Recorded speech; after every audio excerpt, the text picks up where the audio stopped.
It's one of the most difficult coaching decisions was made earlier today. It's a big shocker. It's a big headline. Alex Morgan will not be on the U.S. women's national team when they play in the Olympics later on this summer. Emma Hayes, brand new women's coach, finally finished up at Chelsea, came over. She's coached a handful of games and has decided she is not going to be one of the players they are taking to the Olympics. Alex Morgan put out a statement saying she was disappointed in the decision, but she will still root on all of her teammates as they go to try to bring home the gold medal. This is a really difficult decision, but I'm going to tell you right now, I get it and I agree with it. It's hard to see a U.S. women's team without her, considering she's going to wind up walking away as the most decorated women's player ever, right, with the World Cups and the Olympics. I mean, she went from the first invention of the team with Mia Hamm and Julie Foudy and to go on into the Ambi Wambach, Hope Solo, and then when it was her and Megan Rapinoe, I mean, she's been the one. I mean, she went up when she was in her early 20s, 35 years old. But look, let's be honest. Alex Morgan is not the same player. Well, it's her, Rapinoe, and Ertz and all. Like, look, I get it. Time gets us. And there's the first thing I'm going to say is this. Is part of this probably Emma Hayes saying, I got to put my stamp on the team here because this is my team. You can say, look, because Crystal Dunn is still going. She's going to play forward now and not be a defender. But there's still some players going. But this is a star player. Turnover. This is someone who is a big voice and a big member. And so is part of it probably Emma Hayes wants to put her stamp on the team? Yeah.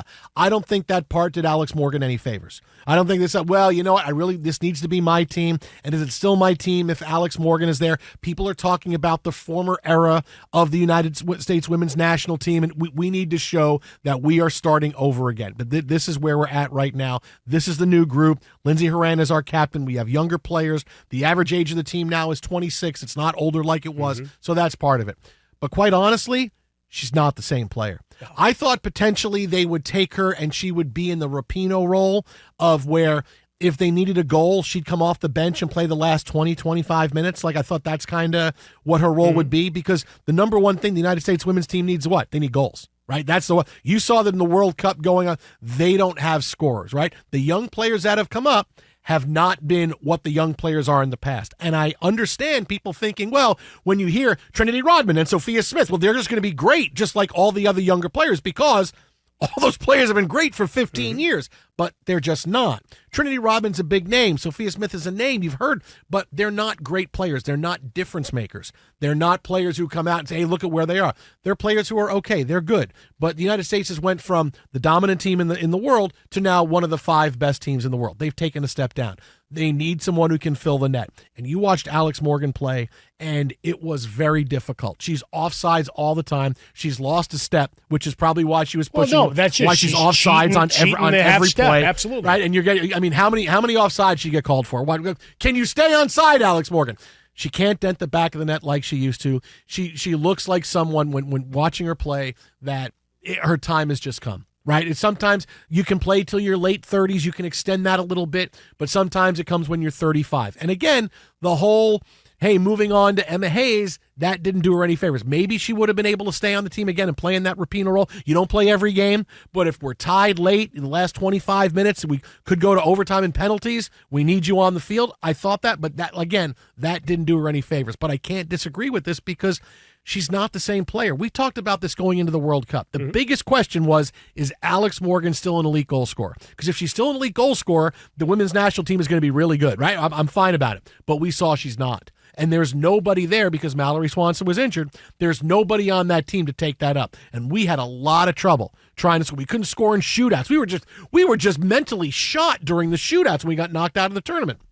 So I watched this and I go, this is it for Alex Morgan. And you don't go from not getting picked for the Olympic team at 35 to getting picked for the World Cup team at 37 and a half. It doesn't happen. So this is the end of her run. This is the end of her international career. And it's sad because it's such a great run for her, but it's time. And just watch the games. Go back and watch tape, watch video, and see her. She's not as fast. She's not the same goal scorer she was. She didn't, when she got the ball in the box, she didn't have the same smoothness. She didn't have the same level of execution, and it was really tough watching it. Like, I knew she's near the end. Like, she's really near the end. She can't play these minutes. She can't do this. She keeps getting offsides because she's too slow, which is part of the United States' problem, was that we were way too slow in general. So hopefully they're faster now as we get into the Olympics this summer. But, it's a tough day, but I absolutely agree, and I think it's just the end for Alex Morgan. I wish she would have made a retirement statement instead of saying, hey, I'm disappointed to not get picked, because you're not getting picked for something else.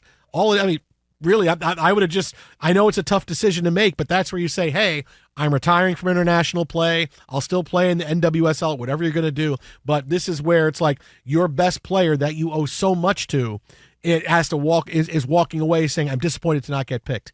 Should have ended a little bit differently. They could have done a little bit differently, but I agree, she's done, and you need to go to the younger players. But that's the question of, how was it communicated to her, right? Was there something that didn't sit right in the way the conversations went and discussing a potential role for this run of things?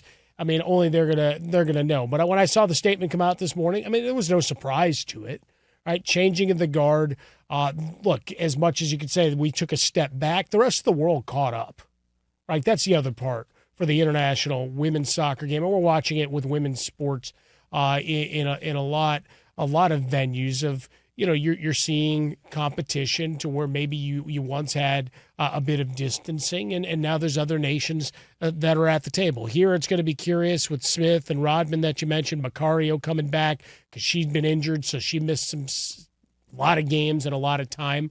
But you're trying to find the speed.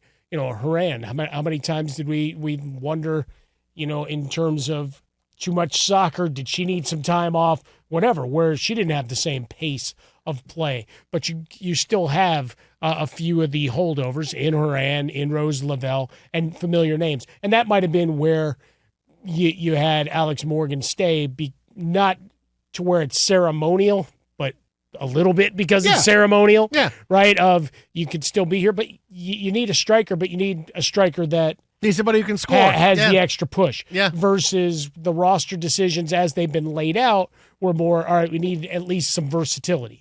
Because if you're not going to be great at what you were once great at, I need you to be able to do some other things. And that's not where Alex Morgan is in her career and in her play right now. And it's always tough. Right? It's always tough to say goodbye to players in any sport, coaches in any sport that have had a long run. Even at the end, Boeheim, it was time, but it still hurt. Yeah. Right? We watch guys walk away and are like, wow, 20 years. I mean, Nick Saban this fall. It's going to be weird. Yeah. Watching him on television. But he walked away. Like, this is weird. It's like, hey, I'm telling you your career is over. And I think you have to understand that when your career is over, given the option of, I don't know what went on behind closed doors, but how did it get to that point where we're not getting taken and I'm upset that you didn't take me? I mean, that's really, but it's still gonna happen. Good. You're not going to agree with the decision, right? I mean, plenty of folks get walked off a job in one way or form. Right, but if you're not making this team, you're not making the World Cup team. You're not getting picked for another team. But in the end, it's the old. You got to think for how many seconds before you say something, and certainly a little bit longer. Don't hit send, right? The old don't send button that needed to be there in terms of. Conveying your frustration.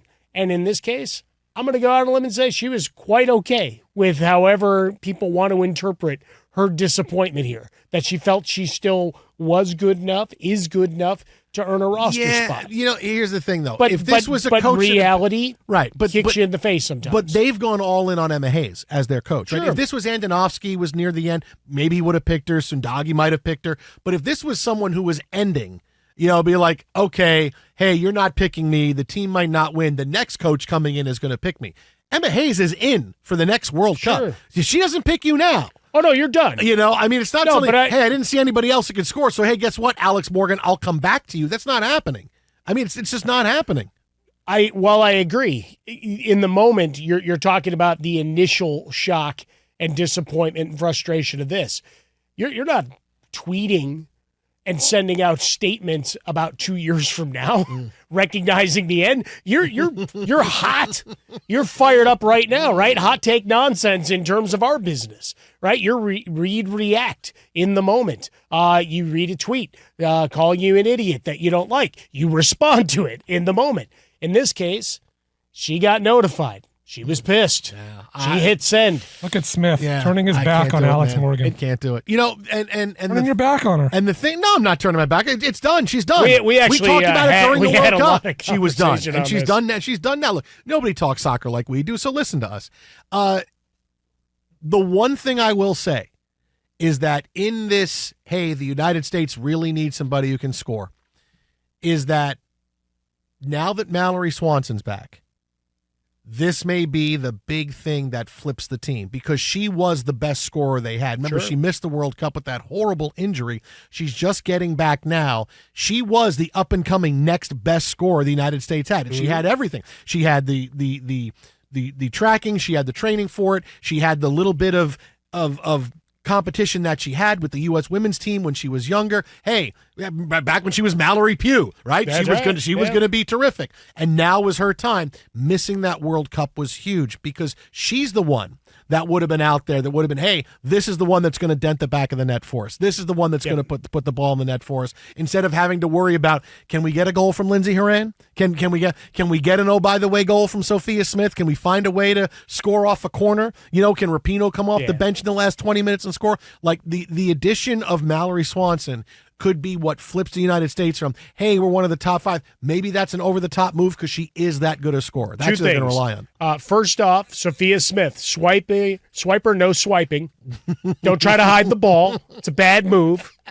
It just doesn't work. And you're on tape. There's cameras and everything at the game. The second part, and I will contend this, other than the ghost runner, penalty kicks are the worst thing in sports. Man, I'll tell you. Let's decide a game that you killed yourself for on the pitch. You know. Well, you can't play forever. Yeah, you can. Keep going. Is the game still going? Look, I had to wake up at 3:00 in the morning to watch that play. You can't go on forever, man. It's got to end it at some point. It's 5:30. I want to go back. I need a natural end. Let's go to 3-on-3. Let's do something. I don't know. Drinking coffee since 2:30 in the morning. Keep going.